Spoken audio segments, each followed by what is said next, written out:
voluntariado que soy, recibimos voluntariado. Pero como buena asamblea, en todas las asambleas cristianas comienza con una oración, nosotros tenemos que empezar con lo mismo, pues no se pide.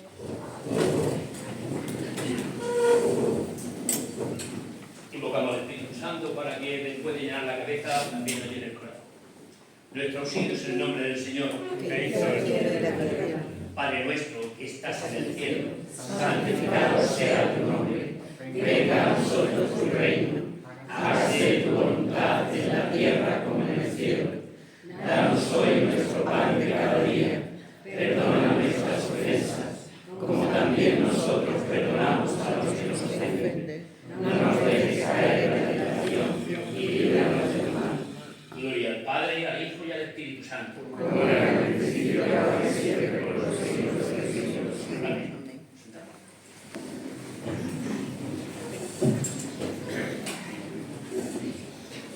El de la otra esquina es el voluntario de Cáritas, coordinador de formación y de voluntariado, y es el que hoy nos lleva a presentar de alguna manera a Darío, que me imagino que muchos de ustedes lo conocen. Para que lo conozcan un poquito más, le cedo la palabra a Cristóbal, que es el que lo va a presentar. Hola, buenas tardes. Como veis, Darío Moyar. Yo de su currículum voy, por petición de él, y ahora yo lo entiendo, todo aquello que lo ha vinculado al tema que hoy va a presentar aquí, que es el tema del voluntariado. Es sacerdote jesuita, nacido en Alcoy, Alicante, en 1949. Por tanto, tiene... Perdón. ¿Qué le des? ¿Está dado? Ahora Ahora está bien. No, es que... ostras, esto pasa porque aquí vengo yo pocas veces. Cuando venga más, me vengo arriba y mucho mejor. Hoy sí. Hoy sí. Vale, venga, vamos a dejarlo ahí. Bueno, pues, repito, sacerdote jesuita, nacido en Alcoy, Alicante, muy valiente, dice, cuando nació y la edad que tiene, que en 1949 tiene 74 años. Durante 8 años trabajó en Nazaret, un centro para la atención de menores de la calle que tienen los jesuitas en Alicante. Es un proyecto precioso. En una formación me tocó interiorizar sobre él, me quedé enganchado y encantado. De esos 8 años, 2 como educador y 6 como director del mismo. Puso en marcha la Fundación CEIMIGRA de Valencia para la atención y formación de personas inmigrantes y de profesionales que trabajan en el campo de la inmigración, que es un rasgo importante, no solo trabajar con los unos, sino con los unos y los otros. Posteriormente, durante 3 años, fue director de la misma. Vivió durante 5 años en un piso de atención a personas en 2º o 3er grado de prisión, en un proyecto de la pastoral penitenciaria de la diócesis de Valencia. Y para mí personalmente, que lo conocía, aunque en ese momento no lo recordaba, pero cuando lo he visto, he leído mucho de él y para mí hoy es un día súper entrañable el de haberlo presentado. Gracias.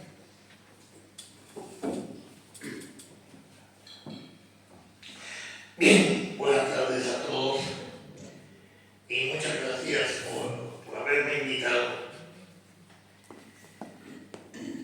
Yo voy a comenzar, si me lo permiten, leyendo un texto del Papa Benedicto XVI. Comentaba que si yo no hubiera dicho que el texto es de Benedicto XVI, y hubiera preguntado después de quién es este texto, muy pocos me hubieran dicho que es Benedicto XVI. Es un texto del Papa Benedicto XVI después de un sínodo que hubo sobre la Eucaristía. Como es costumbre, después del sínodo el Papa escribió una exhortación cuyo título es El Sacramento de la Caridad. En esa exhortación, en el número 77, dice lo siguiente. Voy a leer despacio despacio porque yo creo que es un texto muy significativo, por lo que contiene y por quien lo dice. Dice textualmente el Papa Benedicto XVI: es significativo que los padres sinodales hayan afirmado que los fieles cristianos necesitan una comprensión más profunda de las relaciones entre la Eucaristía y la vida cotidiana. Los fieles cristianos necesitan una comprensión más profunda de las relaciones entre la Eucaristía y la vida cotidiana. La espiritualidad eucarística no es solamente participación en la misa y devoción al Santísimo Sacramento, abarca la vida entera. La espiritualidad eucarística no es solamente participación en la misa y devoción al Santísimo Sacramento, abarca la vida entera. Esta consideración tiene hoy un particular significado para todos nosotros. Se ha de reconocer que uno de los efectos más graves de la secularización mencionada antes consiste en haber relegado la fe cristiana al margen de la existencia, como si fuera algo inútil respecto al desarrollo concreto de la vida de los hombres. El fracaso de este modo de vivir como si Dios no existiera está ahora a la vista de todos. Hoy se necesita de descubrir que Jesucristo no es una simple convicción privada o una doctrina abstracta, sino una persona real, cuya entrada en la historia es capaz de renovar la vida de todos. Por eso la Eucaristía, como fuente y culmen de la vida y la misión de la Iglesia, se tiene que traducir en espiritualidad, en vida según el Espíritu. La Eucaristía se tiene que traducir en espiritualidad, en vida según el Espíritu.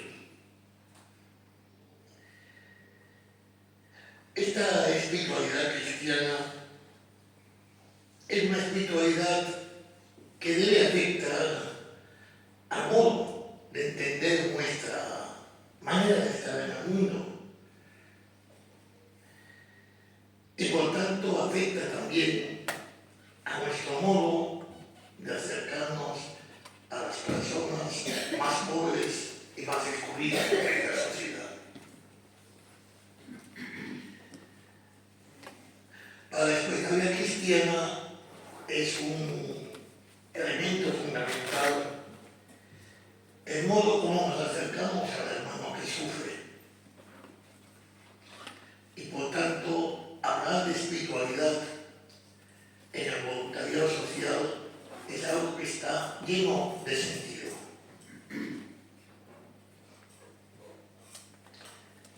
¿Qué es lo que marca, qué es lo que subraya una espiritualidad del apostolado social?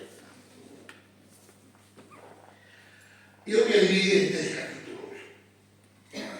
Yo creo que la espiritualidad marca, para aquellos que hacemos apostolado social o voluntariado social, marca 3 cosas.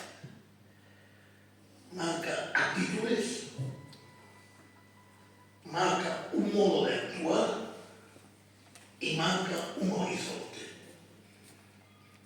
Actitudes, un modo de actuar y un horizonte. Vamos a ir paso a paso viendo qué actitudes, qué modo de actuar y qué horizonte plantea la espiritualidad cristiana al voluntariado social. Actitudes. Yo voy a hablar fundamentalmente de 3 actitudes que son importantes personas que hacen voluntariado social desde la experiencia cristiana. La primera actitud, y a mí me parece que es la actitud fundamental, es una actitud de agradecimiento. Cuando yo me sitúo, cuando yo hago voluntariado social, la actitud fundamental es una actitud de agradecimiento. De agradecimiento fundamentalmente a Dios, porque me ha dado una sensibilidad social. La sensibilidad social no es un mérito. La sensibilidad social es un don. No es un mérito, es un don. No es que nosotros seamos más guapos, más estupendos, más maravillosos que nadie, no. Sino que nosotros hemos recibido un don especial, que es el don de nuestra sensibilidad social. Y lo primero que tenemos que hacer, la primera actitud, la actitud fundamental de aquellos que hacemos voluntariado social, es una actitud de agradecimiento a Dios. De agradecimiento a Dios por dos cosas. Primero, porque nos ha dado el don de una sensibilidad social. Y segundo, porque nos da la oportunidad de llevar esa sensibilidad social a cabo. Agradecimiento por el don y agradecimiento por la sensibilidad. Esto es muy importante, porque cuando nosotros nos acercamos al voluntariado social desde la conciencia del don, somos generosos y no exigimos nada a cambio. Si nosotros nos acercamos al voluntariado social desde la pretensión de qué bueno soy, qué estupendo soy, qué suerte tienen de que yo voy a pedir, al final acabamos pidiendo algo a cambio. Porque claro, yo que doy, yo que soy estupendo, yo que dedico mi tiempo, algo a cambio, ¿no?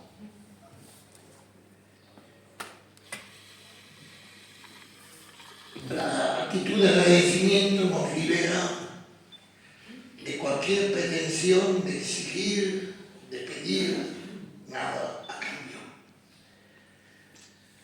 Y esa es la actitud fundamental. No es un mérito, es un don. Y a medida que vamos profundizando, en nuestra experiencia social, a medida que vamos profundizando en nuestra experiencia de voluntariado social, nos vamos dando cuenta hasta qué punto es un don y hasta qué punto es mucho más lo que recibimos que lo que damos. Por tanto, esa sería una primera actitud.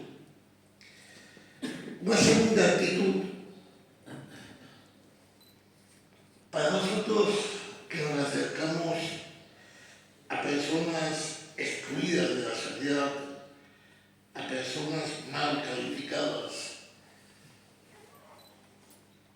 Una cosa que es muy clara es que esas personas tengan la condición que tengan y tengan la consideración que tengan por parte de nuestra sociedad, que esas personas son hijos e hijas de Dios, que esas personas tienen una dignidad, una dignidad que solo Dios puede dar y que solo Dios puede quitar. Si alguien tiene que ser consciente de la dignidad de las personas y de todas las personas, somos las personas que nos acudimos y que nos acercamos a ellas desde la fe.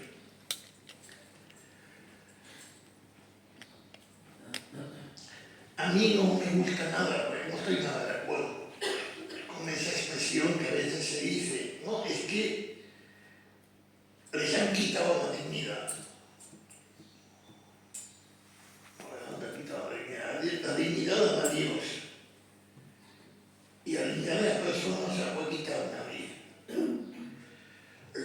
quitan son los derechos inherentes a la dignidad, eso sí.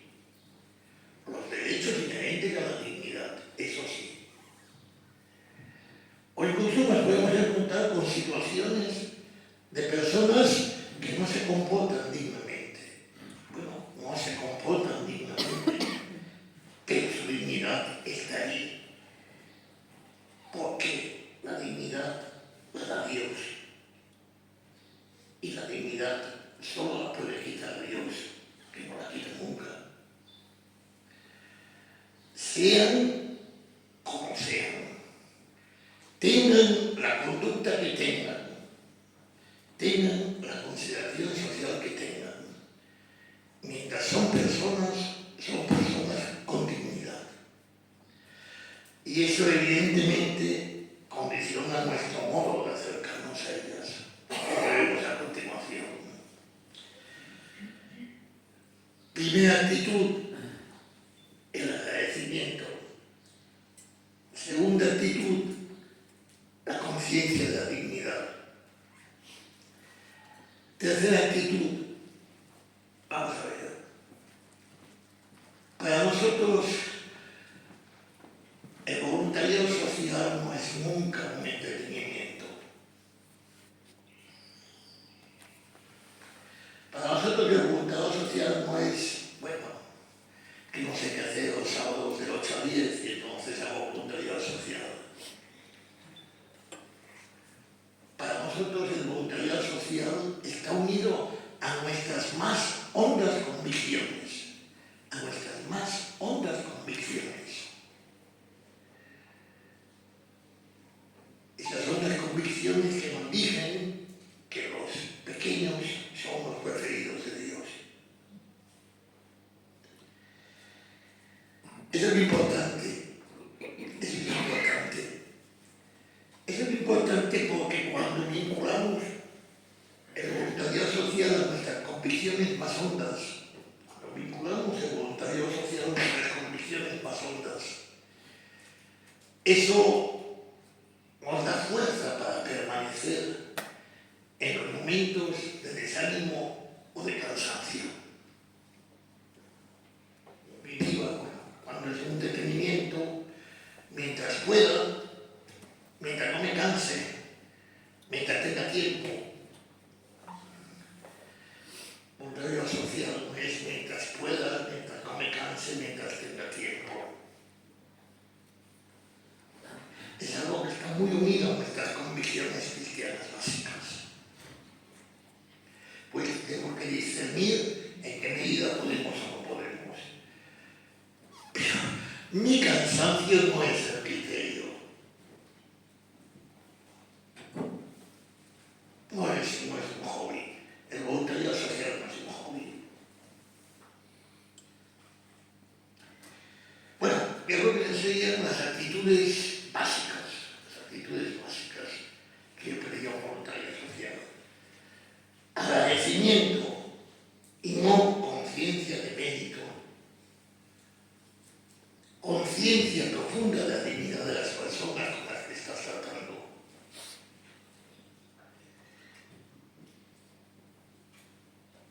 Y vinculación de eso con los aspectos más hondos de tu fe.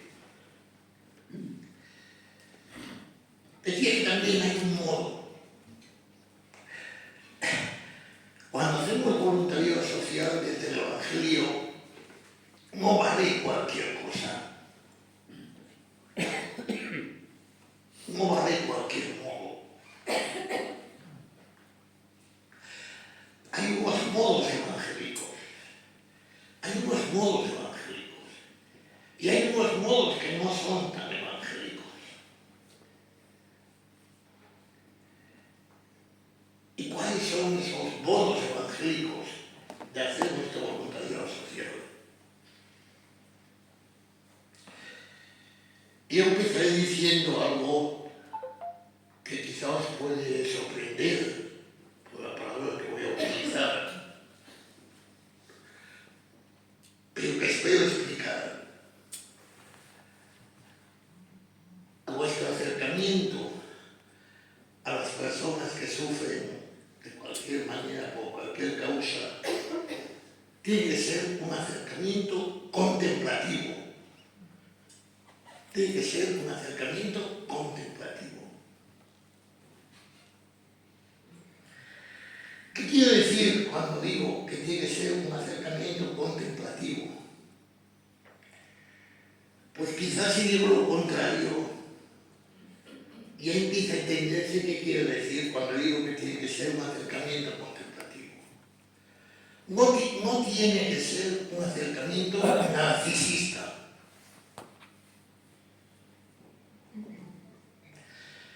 ¿Cuál es la diferencia entre el acercamiento contemplativo y el acercamiento narcisista? Pues en el acercamiento contemplativo lo importante es la otra persona. En el acercamiento narcisista lo importante soy yo. ¿Qué es un narcisista? ¿O qué es el centro del mundo?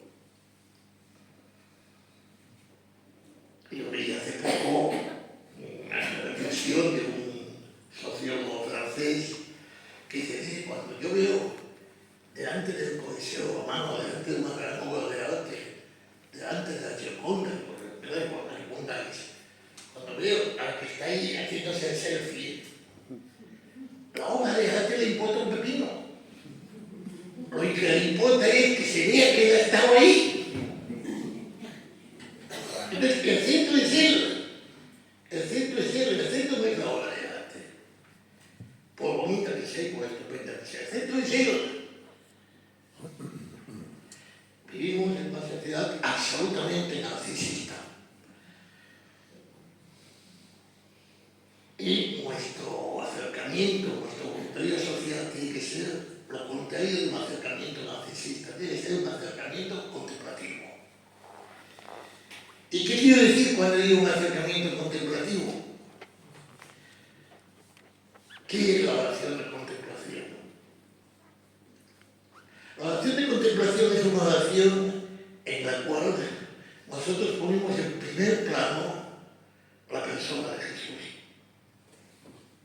Contemplamos lo que Jesús dijo, contemplamos lo que Jesús hizo, no nos contemplamos a nosotros.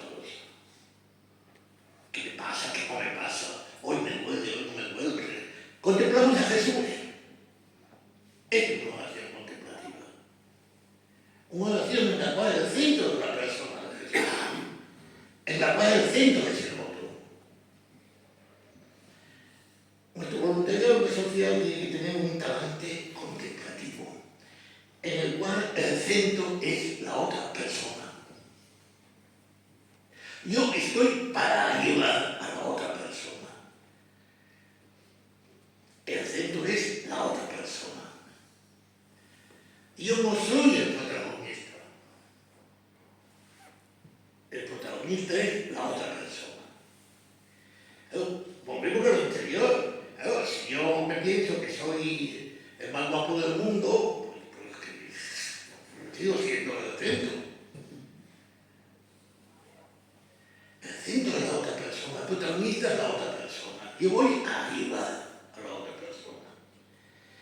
Claro, ¿qué cosas pide este acercamiento contemplativo? Bueno, pide atención. ¿Qué es atención? Atención es mirada y escucha. Mirada y escucha que es la que permite captar qué es lo que la otra persona necesita. Mirada y escucha que es la que me permite captar cuáles son las necesidades de la otra persona y cuáles son sus posibilidades. Porque cualquier persona tiene necesidades y tiene posibilidades. Lo primero que vemos son las necesidades. Pero detrás de las necesidades están las posibilidades. No hay nadie que no tenga ninguna.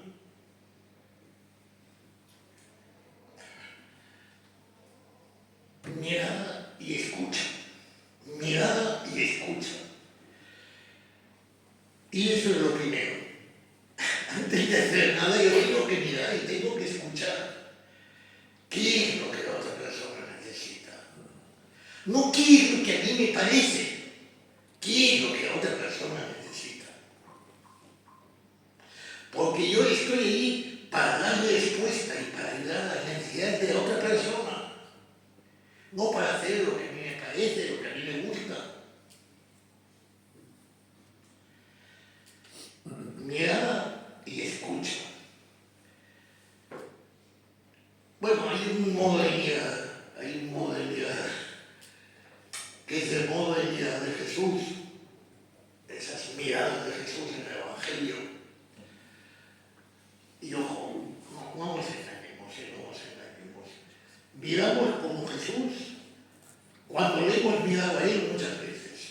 Esto no se ve en la farmacia, ese modo de mirada. Miramos al modo de Jesús cuando le hemos mirado muchas veces a Él.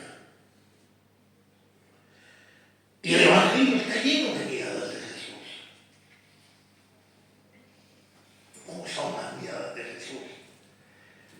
Unas miradas compasivas, unas miradas cercanas, unas miradas misericordiosas,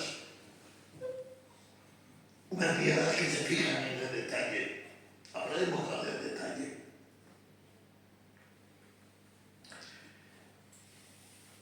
Mirar al modo de Jesús y escuchar. A mí me gusta decir que se escucha no solo con los oídos, se escucha con todos los sentidos. Y ojo, normalmente, muchas veces, las personas con las que hacemos voluntariado social son personas que se expresan mal,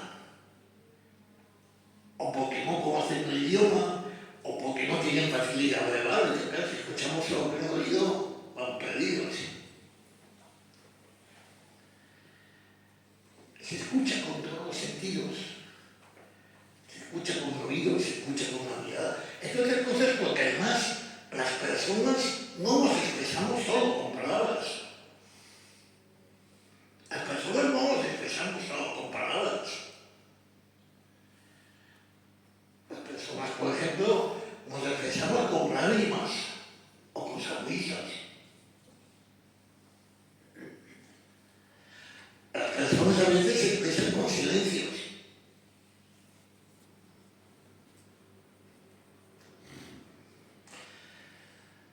Las personas nos expresamos con gestos.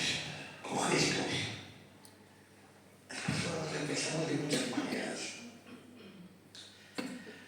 Entonces, un acercamiento contemplativo es un acercamiento que mira, que escucha.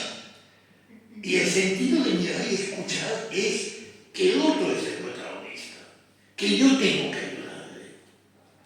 Y que para ayudarle lo mejor posible tengo que conocer lo mejor posible lo que esa persona tiene de necesidades y de posibilidades. Acercamiento contemplativo, modo contemplativo, es atención al detalle, a los pequeños detalles, Mira, las personas de aquí que hayáis tenido experiencia, que tenéis experiencia de acompañar procesos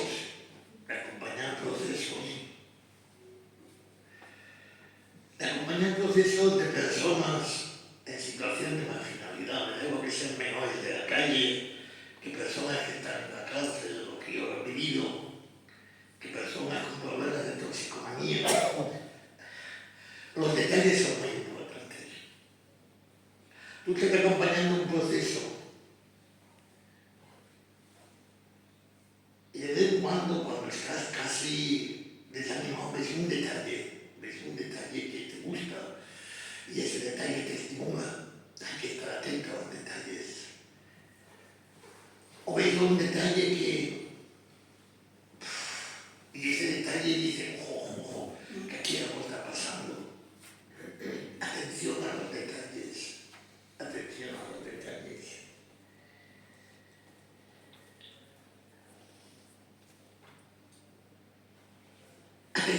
procesos.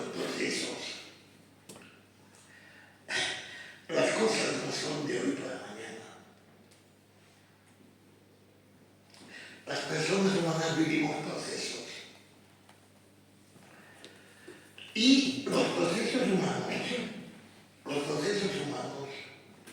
son lentos. El proceso humano pide su tiempo. Los procesos humanos no avanzan así, sino que los procesos humanos avanzan así. Para adelante, para atrás.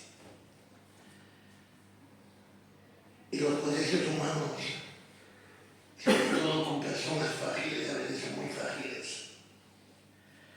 Y por tanto, ese acercamiento contemplativo que estoy diseñando, que estoy dibujando, ese acercamiento contemplativo añade otra característica que es muy importante. Esa característica es la paciencia. Es la paciencia. Porque las personas avanzan por procesos. Si los procesos son lentos, bueno, no nos podemos permitir el lujo de la impaciencia. No nos podemos permitir el lujo de la impaciencia. Los procesos humanos piden paciencia, que tampoco lo ven en la farmacia de la paciencia. La impaciencia es muchas veces la manifestación primera de la soberbia. Es mentira. Es mentira, como que yo he hecho, como que yo sé, como que pretendo que hago yo las cosas y no va.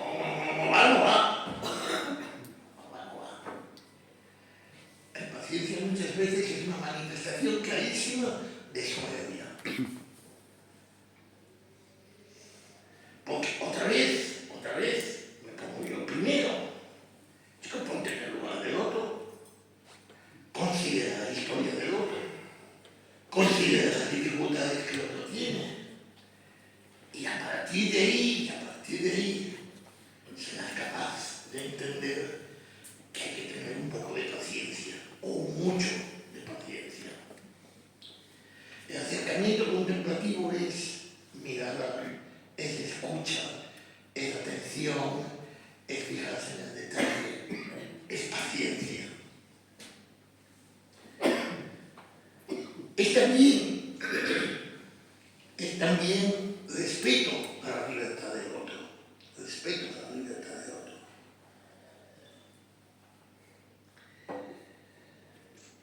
Que a veces no es nada fácil. Porque a veces ves que se hunde, que no sale del hoyo, que respeto a la libertad del otro. Discernimiento. ¿Y qué es el discernimiento? El discernimiento es lo que viene después de un acercamiento contemplativo. Si yo me he acercado, he visto qué es lo que la otra persona necesita, y entonces me pregunto, ¿qué es lo que yo puedo y debo hacer? O a lo mejor al revés, ¿qué es lo que yo debo hacer y lo que puedo hacer?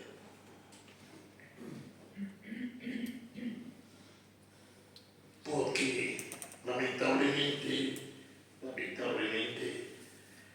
no podemos hacer todo lo que nos gustaría hacer.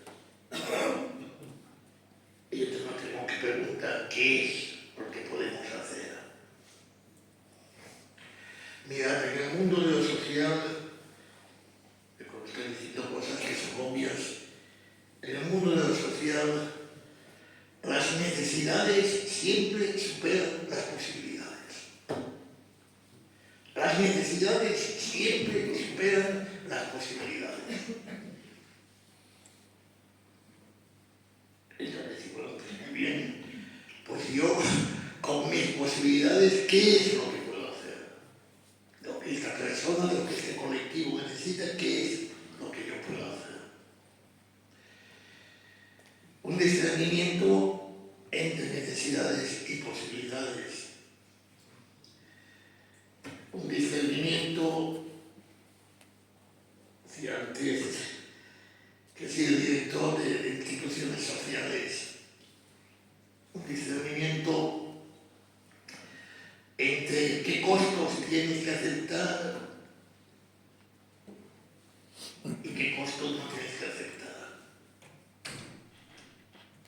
Por poner un ejemplo concreto, yo fui director de una institución de menores.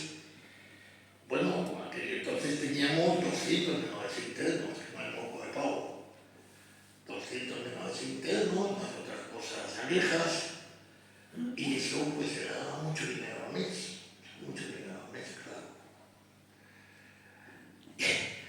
Y entonces, bueno, pues había que negociar con las autoridades políticas en cada momento, pues qué es lo que te daban y qué es lo que no te daban. Y entonces, claro, pues siempre se planteaba el dilema. Bueno, yo, si me dan más, tengo menos libertad. Si me dan menos, tengo más libertad. Entonces, ¿qué? Pues hombre, yo necesito otras cosas. Necesito dinero, necesito la libertad. Yo necesito otras cosas. Y entonces, bueno, pues hay que discernir. Hay que discernir hasta qué punto llegas, hasta qué punto no llegas. Hasta qué punto asumes costos, hasta qué punto no lo asumes. Discernimiento.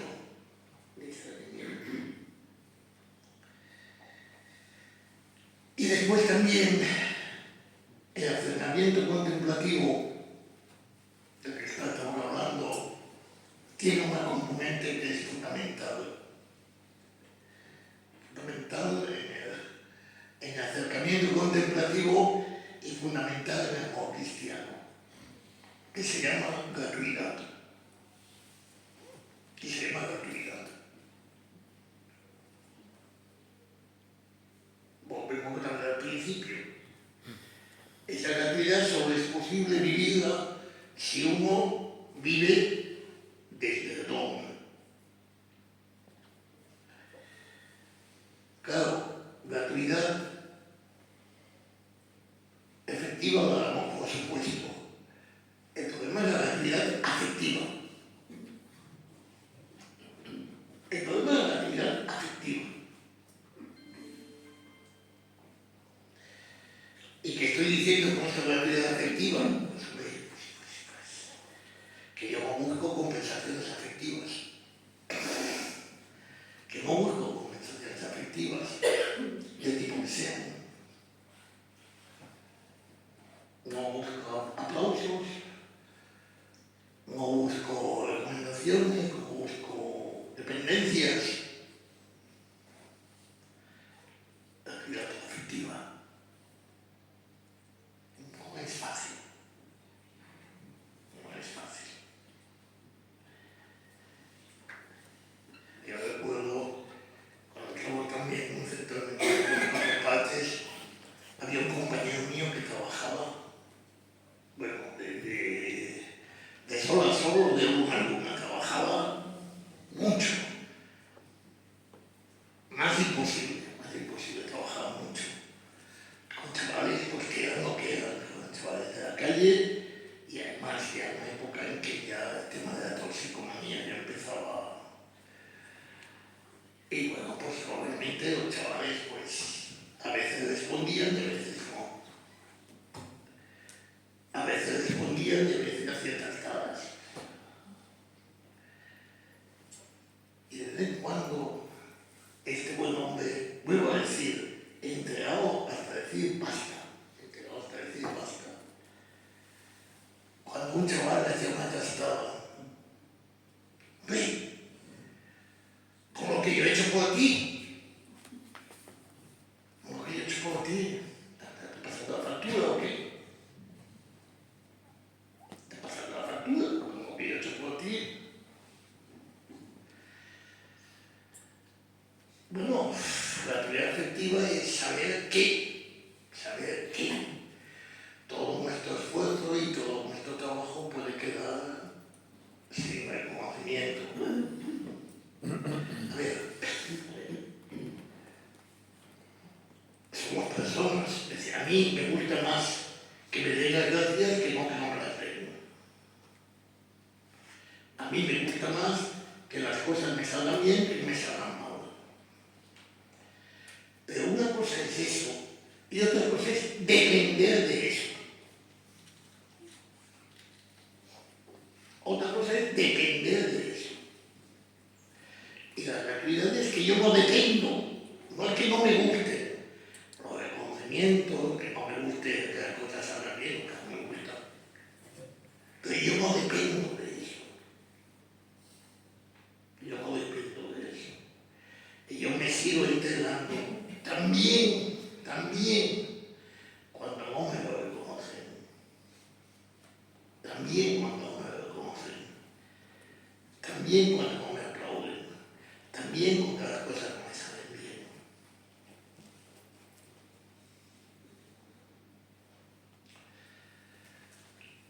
Pero sí me gusta comentando la parábola evangélica del samaritano.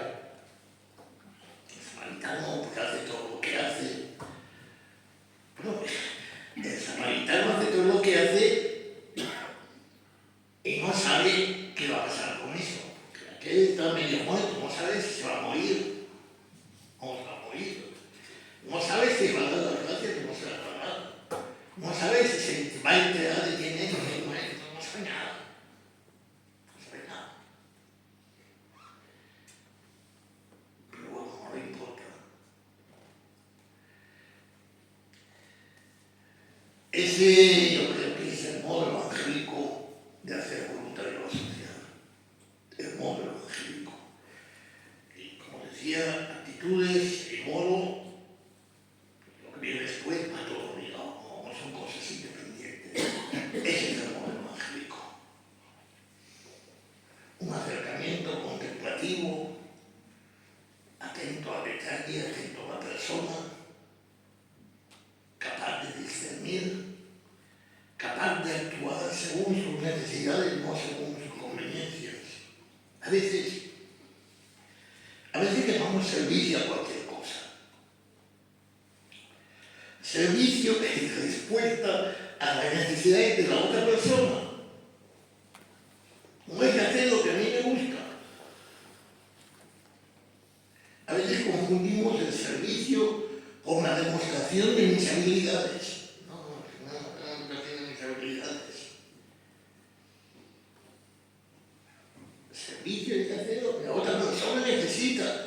Me guste más o me guste menos. Me luzca más o me luzca menos.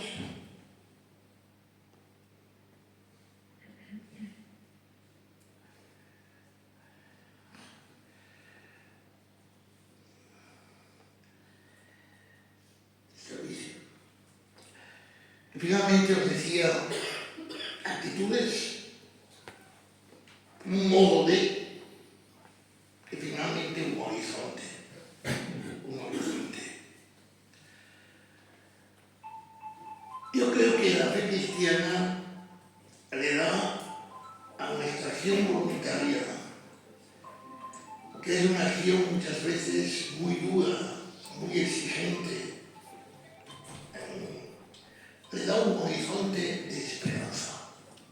Le da un horizonte de esperanza. Eso es muy importante. Y es muy importante. Porque ese horizonte de esperanza hace posible muchas cosas. Este horizonte de esperanza nos sostiene en los momentos difíciles. Ese horizonte de esperanza nos sostiene en los momentos difíciles. Y ese horizonte de esperanza pone en su sitio nuestros éxitos y nuestros fracasos. Palabras espantosas. Éxito y fracaso son palabras espantosas. La palabra evangélica no es el éxito, sino la fecundidad. Y la fecundidad es la del grano de trigo que cae en tierra y muere. Eso es muy poco éxito. Y la esperanza relativa relativizan nuestros éxitos y nuestros fracasos. Bueno, bien, sí, pues te ha salido bien, pues estupendo, pues dale a Dios. Dale a Dios, pero tú no te olvides de que tú no eres el Salvador del mundo. Benedicto XVI también, en su encíclica Dios es amor, tiene una frase referida precisamente a la gente que hace voluntariado social, que dice: hacemos lo que podemos mientras Dios nos da fuerza para ello. Hacemos lo que podemos mientras Dios nos da fuerza para ello. Tú no eres el Salvador del mundo, pero es que a veces, cuando una cosa no sale bien, pensamos que somos quieto. Tú no eres el Salvador del mundo. Tú has hecho lo que has sabido, lo que has podido, y gracias a Dios has salido bien. Y también relativiza nuestros fracasos. Bueno, porque una cosa que haya salido mal no son del mundo.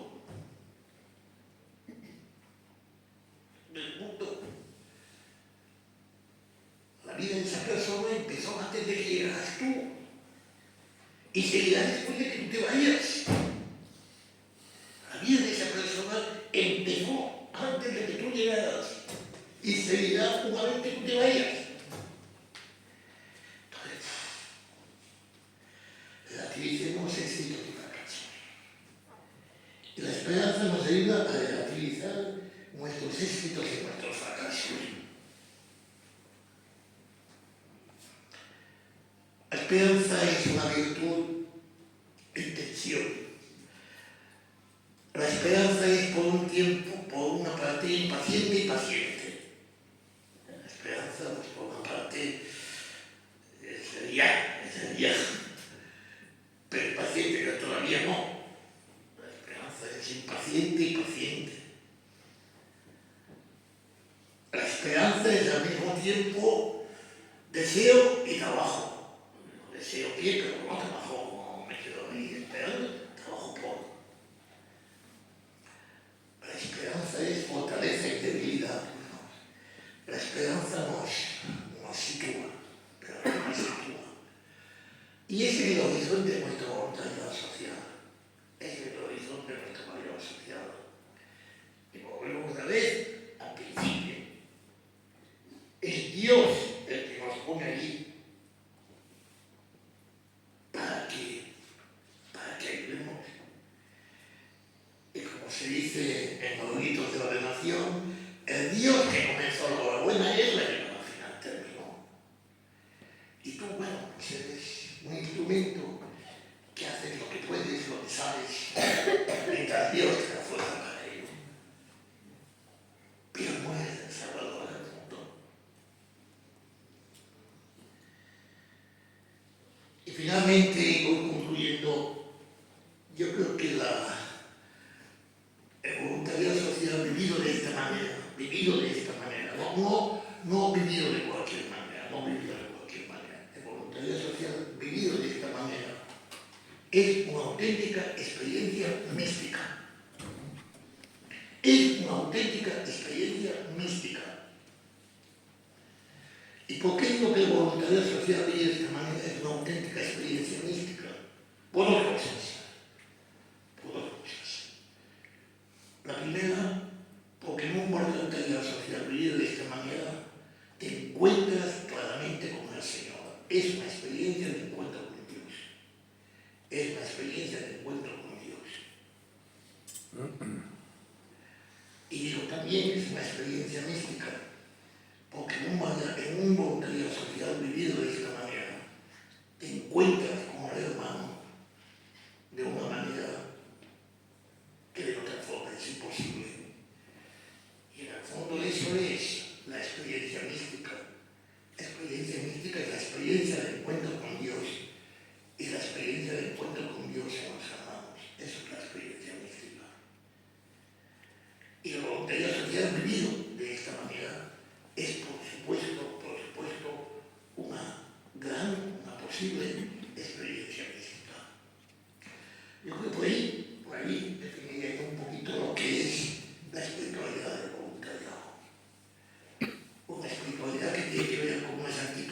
libertad, de la cual está fundamentalmente el agradecimiento y el respeto a la dignidad de la persona. Una espiritualidad que tiene que ver con un modo de acceder, con un modo de estar, con un modo de actuar, que es hacer al otro protagonista, hacer al otro protagonista. Y hacer al otro protagonista significa que yo me pongo en un segundo, un tercer plano, que yo actúo con una vida y una espiritualidad que afirma la esperanza. Una esperanza humilde, una esperanza humilde.